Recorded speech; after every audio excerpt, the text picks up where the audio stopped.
Hey guys, my name is Azim Advani and you are watching the same Azim Advani on YouTube। तो दोस्तों, ये video मैंने देश में आई भयानक सिचुएशन कोविड क्राइसिस के बारे में बनाया है, जहां अभी हमारे देश में सिचुएशन ऐसी है कि हॉस्पिटल्स में पेशेंट्स को बेड नहीं मिल पा रहे या वेंटिलेटर्स की बहुत ज़्यादा कमी है या खास करके ऑक्सीजन की बहुत ज़्यादा कमी है।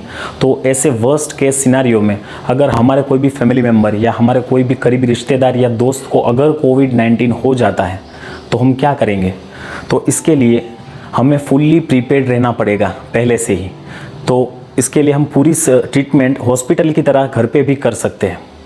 तो उसमें क्या क्या ज़रूरतें हैं, क्या क्या रिक्वायरमेंट्स हैं, वो जानने के लिए देखते रहिए ये पूरा वीडियो और बने रहिए मेरे साथ। तो ऐसे टाइम पर बहुत ज़्यादा पॉसिबिलिटीज़ है, बहुत ज़्यादा चांसेस है कि जो भी आपके मेंबर है या दोस्त है जिनको कोविड-19 हो जाता है तो उनको हॉस्पिटल में बेड ना मिल पाए। तो ऐसी सिचुएशन में पूरी होम ट्रीटमेंट कैसे करनी है वो मैं आपको स्टेप बाय स्टेप ये वीडियो में बताऊंगा।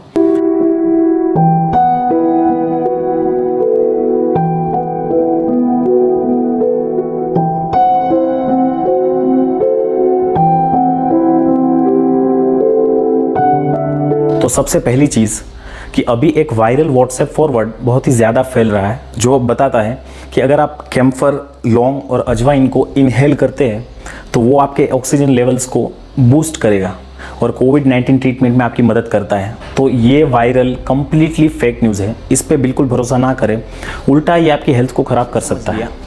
अगर ये समझ लिया तो अब देखते हैं साइंटिफिकली प्रूवन टेक्निक्स जो एक्चुअली आपकी होम ट्रीटमेंट में मदद करती है। सबसे पहले आपके घर में अगर कोई कोविड विक्टिम है तो उन्हें आइसोलेट कीजिए। आइसोलेट करने के बाद आपको उन्हें मॉनिटर करने की बहुत ज़्यादा ज़रूरत पड़ेगी। तो मॉनिटर करने के लिए आपको मॉनिटरी इक्विपमेंट्स की ज़रूरत पड़ेगी। कौन से मॉनिटरी इक्विपमेंट्स? सबसे पहले एक पल्स ऑक्सीमीटर, एक छोटा सा डिवाइस आता है जो यहाँ पे आपके उंगली पे लगेगा, जो ऑक्सीजन सैचुरेशन को मेजर करेगा। करीबन 600 से 700 रुपये में आपको ये ऑनलाइन मिल जाएगा। दूसरा थर्मोमीटर जो विक्टिम के टेम्परेचर को मेजर करेगा।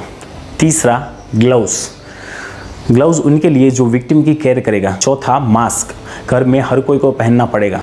और अगर हो सके तो एक सेपरेट टॉयलेट विक्टिम के लिए। पांचवा गार्बेज डिस्पोजल बैग्स और एक खास चीज़ हैंड सैनिटाइज़र। जिस रूम में पेशेंट रहेगा वहाँ पर फैंस ऑन रखिए और खिड़कियाँ खुली रखिए क्योंकि वेंटिलेशन बहुत ज़्यादा ज़रूरी है।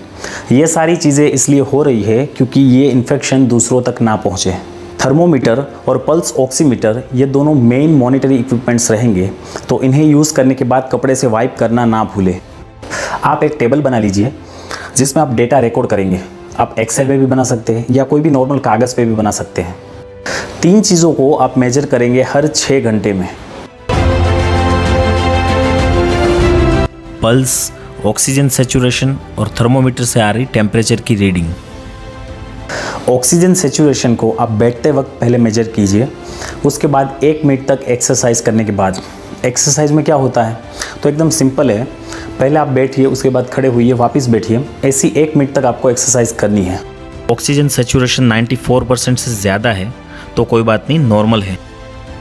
हॉस्पिटलाइजेशन की भी कोई ज़रूरत नहीं है। अगर 92 और 94 के बीच में है तो हर 4 घंटे में इसे मेजर करने लग जाइए। और अगर 92 से भी नीचे आ जाती है तो क्या करना चाहिए वो मैं आपको नेक्स्ट स्टेप में बताऊंगा। दूसरी तरफ टेम्परेचर को भी हर 6 घंटे में आपको मेजर करना है। अगर फीवर है तो आप पैरासीटामोल दे सकते हैं। 1 ग्राम पैरासीटामोल हर 6 से 8 घंटे में, डिपेंडिंग अपॉन द फीवर। इस सिचुएशन में पेशेंट की हाइड्रेशन बहुत ज़्यादा ज़रूरी है, तो इंश्योर कीजिए कि सफिशिएंट पानी पीते रहे पेशेंट। और ध्यान में रखने वाली एक खास बात, पेशेंट को आप बोलिए कि पानी खड़े होकर ना पिए, पानी हमेशा बैठकर पिए, क्योंकि इससे पेशेंट का डाइजेशन सिस्टम स्ट्रॉन्ग बनेगा। और भी बहुत सारे फ़ायदे हैं आयुर्वेदिक और साइंटिफिक, जिसकी डिटेल की लिंक मैं आपको डिस्क्रिप्शन में दे रहा हूं। और इसी सिचुएशन में पेशेंट की मदद करने के लिए उन्हें इनहेल्ड स्टेरॉइड भी दिए जा सकते हैं, जैसे कि बुडेसिनॉइड 800 mcg की डोज ट्वाइस डेली। ये स्टेरॉइड्स एरोसोल की पैकेजिंग में आते हैं, तो इन्हें इनहेल करने के लिए एक स्पेसर की ज़रूरत पड़ती है। एक स्पेसर जो ऐसा दिखता है, जो अक्सर अस्थमा में यूज़ होता है वो। अब नेक्स्ट सिनेरियो पर आते हैं, जब ऑक्सीजन 92% से कम हो जाती है तब। ऐसे केस में अगर हॉस्पिटल में बेड अवेलेबल है तो हॉस्पिटल में भर्ती करा देना चाहिए। जो दवाइयाँ और स्टेरॉइड्स पेशेंट को ये केस में देने चाहिए वो है ये डेक्सामेथासोन 6 मिलीग्राम्स पर डे या फिर इसका कोई भी equivalent steroid. Prednisone 40 milligrams, methyl prednisolone 30 milligrams या फिर हाइड्रोकोर्टिसोन 150 मिलीग्राम्स। इनमें से कोई भी एक स्टेरॉइड दिया जा सकता है और इससे फ़र्क नहीं पड़ता कि इसकी प्रिपरेशन कैसे की गई है। रात को जब पेशेंट सोए तो उन्हें बोलिए प्रोन पोजीशन में सोए। प्रोन पोजीशन यानी स्लीपिंग ऑन योर स्टमक, पेट के बल सोना, कुछ इस तरह से। मैं ये आपको प्रैक्टिकल करके बता रहा हूँ। सेम इसी पोजीशन में पेशेंट को सोना है। ये एक बहुत ही सिंपल लेकिन साइंटिफिक तरीका है ऑक्सीजन सैचुरेशन को इंक्रीज करने का। ये वीडियो को आप देखिए। Pronal breathing.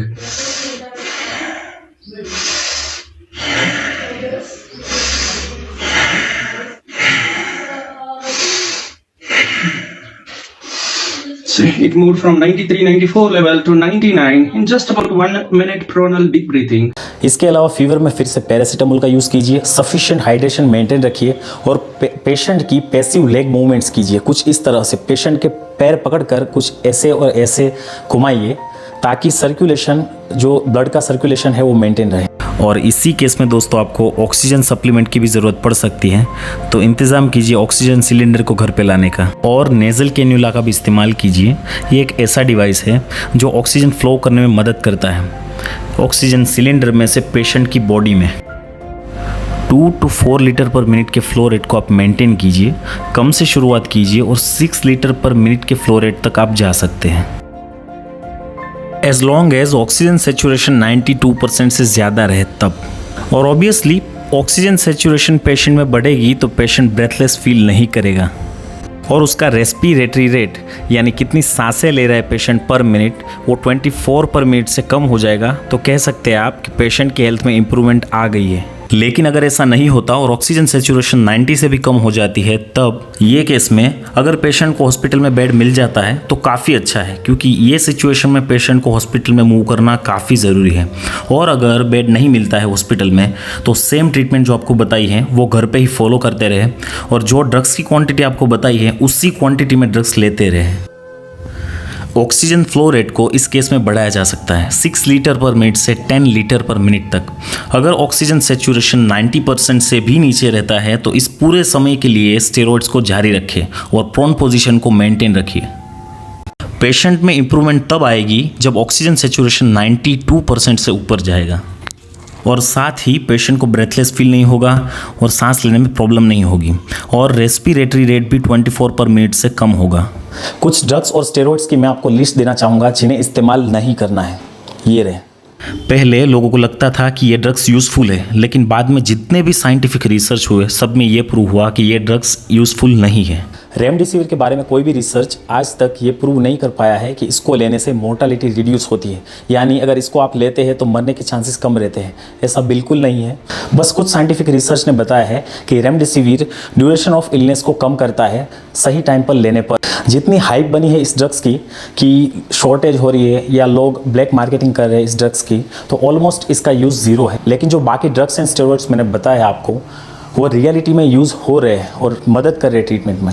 बाकी जो मैंने सारे स्टेप्स आपको बताए उनमें एडवाइजेबल ये रहेगा कि एक बार आप अगर हो सके तो इनिशियल असेसमेंट कोई भी क्लिनिक या हॉस्पिटल में करा ले कोई भी डॉक्टर से, क्योंकि कई बार क्या होता है, फॉर एग्जांपल मैंने आपको पहले बताया प्रोन पोजीशन, तो प्रोन पोजीशन तो कोई भी वूमन मान लीजिए वो अगर प्रेग्नेंट है तो उनको ये ऑब्वियसली नहीं करना चाहिए, और किसी को स्पाइन में प्रॉब्लम है तो उनको भी ये नहीं करना चाहिए। तो इनिशियल असेसमेंट ज़रूरी है, और अगर इनिशियल असेसमेंट पॉसिबल ना हो तो एटलीस्ट कोई भी डॉक्टर या नर्स से एक बार कॉल पे या वीडियो कॉल पे कंसल्ट कर लीजिए तो बेहतर रहेगा। हर पेशेंट अलग अलग होता है। अगर कोई पहले से ही प्रॉब्लम है तो ट्रीटमेंट में छोटे मोटे चेंजेस आ सकते हैं जो सिर्फ डॉक्टर ही बता सकता है। बाकी मास्क पहने रखिए, फिजिकल डिस्टेंसिंग मेंटेन रखिए और अपने हाथों को बार बार सैनिटाइज करना ना भूलें। वैसे तो most of the people gloves नहीं पहनते, पर फिर भी तब ज़रूर पहने जब आप मार्केट से कुछ खरीदने जा रहे हैं या फिर आप कोई ऐसे एरिया में जा रहे हैं जहाँ पे पब्लिक ज़्यादा है। और एक ख़ास बात, वैक्सीनेशन को प्रमोट कीजिए। और ज़रूरी बात मैं आपको बताना चाहूँगा, वैक्सीनेशन एक प्रिवेंशन का तरीका है, कोई क्योर नहीं है। जैसे आपको कोविड-19 हो गया और आपने वैक्सीन ले ली तो आप ठीक हो जाएंगे, ऐसा बिल्कुल नहीं है। अगर आपको कोविड-19 के सिम्टम्स है तब आपको वैक्सीन नहीं लेनी चाहिए। इंतज़ार कीजिए जब तक सिम्टम्स चले नहीं जाते, उसके बाद आप वैक्सीन ले सकते हैं, क्योंकि वैक्सीनेशन में बेसिकली आप अपने इम्यून सिस्टम को ट्रेन करते हैं डिजीज़ से लड़ने के लिए। ट्रेनिंग लेने में ज़्यादा टाइम लगता है, तो वैक्सीन लेने के बाद और आप ज़्यादा कॉशियस रहिए, सोशल डिस्टेंसिंग ज़्यादा बढ़ाएं। तो उम्मीद करता हूँ दोस्तों ज़रूरत पड़ने पर आपको ये वीडियो काम आएगा, तो इसको सेव कर लीजिए, लाइक कीजिए और जितना हो सके उतना शेयर कीजिए अपने फैमिली मेम्बर्स के साथ, अपने रिलेटिव्स के साथ, ताकि ख़राब सिचुएशन में उनको ये वीडियो काम आ पाए। और अगर आप चाहते हैं कि मैं ऐसे ही मज़ेदार वीडियो लाता रहूं, ऐसे ही एजुकेशनल वीडियो लाता रहूं और ज़्यादा, तो आपको मुझे सपोर्ट करना पड़ेगा। और सपोर्ट करने के लिए आपको और कुछ नहीं करना है, खाली वो सब्सक्राइब का बटन है वो दबाना है, और सबसे पहले मेरे वीडियो देखने के लिए वो बेल आइकन ज़रूर दबाएं।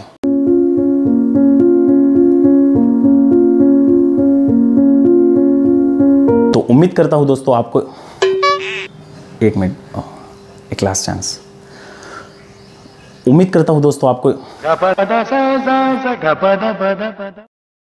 दोस्तों ज़रूरत पड़ने पर आपको ये वीडियो काम आएगा, तो इसको अबे बंद कर, तेरे बस की ना है। अबे नहीं करना मेरे को, बंद कर।